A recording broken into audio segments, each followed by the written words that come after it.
তোহা সিদ্দিকীর গুরুত্বপূর্ণ ভিডিও। চলুন শুরু করা যাক। হাই দর্শক, আপনাদের সামনে আমি আলী, আপনারা দেখছেন জি নিউজ বাংলা। চলুন আগে বাড়া যাক। যেমনটা প্রতি বছরে আমরা দেখেছি, কুরবানির টাইমে কিছু মানুষ, কিছু চক্রান্তকারী পায়ে পা দিয়ে তারা বিভিন্ন রকমভাবে একটা অশান্তি করার চক্রান্ত করে, পরিকল্পনা করে। পীরজাদা তোহা সিদ্দিকী সাহেব বলছে যে পায়ে পা দিয়ে চক্রান্ত হতে পারে অশান্তি করার। আপনাদেরকে পুরো ভিডিও আমি দেখাতে চলেছি। সকলকে বলবো একটা করে শেয়ার করতে 1 সেকেন্ড সময় লাগে।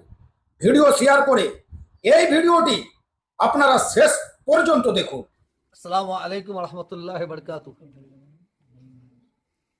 সর্বপ্রথমে ভারতের দ্বিতীয় মুসলিম তীর্থভূমি ফুরফুরা দরবার শরীফ মুজাদ্দেদিয়া অনাথ ফাউন্ডেশনের তরফ থেকে জাতি ধর্ম বর্ণ নির্বিশেষে সকলকে ঈদ উল আজহা মোবারকবাদ জানাচ্ছি। ইনশাআল্লাহ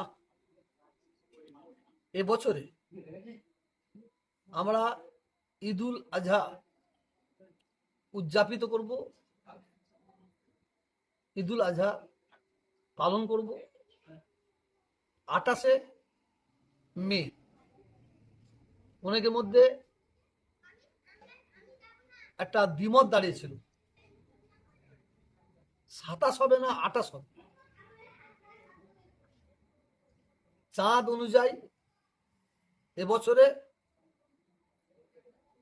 28শে মে ইনশাআল্লাহ ঈদ উল আজহা উদযাপিত হবে। প্রত্যেকে ঈদ উল আজহা পালন করবেন, নামাজ আদায় করবেন এবং কুরবানি দেবেন। এবং আমাদের প্রত্যেককে লক্ষ্য রাখতে হবে কোনো জায়গায় বিশৃঙ্খলা না তৈরি হয়।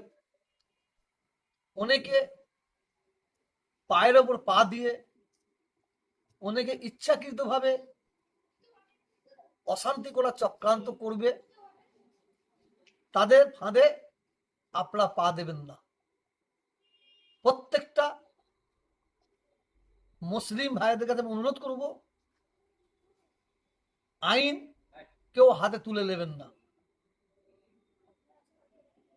আমরা যেভাবে ঈদ উদযাপিত করি ইনশাআল্লাহ সেইভাবেই আমরা ঈদ উদযাপিত করব। আল্লাহ হাফেজ।